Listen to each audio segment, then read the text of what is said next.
హరహర మహాదేవ్ ఛానల్కి స్వాగతం. ఈరోజు మీకు శివుడి గురించి ఒక కథ చెప్పబోతున్నాను. రోజు ఎంతోమంది పశువులు మేపడానికి వెళ్తూ ఉంటారు. ఆ పరమశివుడు ఎవరికి కనిపించాలో, ఎవరు తనను కనిపెట్టాలో వాళ్ళనే కనిపెట్టేలా చేస్తాడు. ఏం చెప్తున్నానో మీకు అర్థం కావడం లేదు కదా. ఒక సామాన్య పశువుల కాపరి 85 సంవత్సరాల క్రితం పులిపాడు గ్రామస్తుడైన కొండ రామయ్య గారు కృష్ణానది ఒడ్డున పశువులను మేపుతూ ఉండగా కొన్ని ఓంకార శబ్దాలు వినిపించాయి.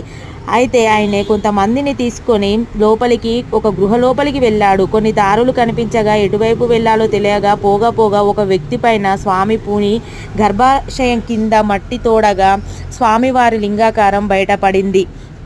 అప్పుడు స్వామివారు, ఇప్పటి వరకు నన్ను మునులు, ఋషులు, మహర్షులు, యోగులు, శక్తులు, సిద్ధులు, మహానుభావులు మాత్రమే పూజించారు. ఇక నుండి నేను ప్రజల చేత కూడా పూజించబడాలి అని పలికాడు. ఓం నమ శివాయ. ఈ వీడియో కనుక చూసిన వాళ్ళు ఓం నమ శివాయ అని కామెంట్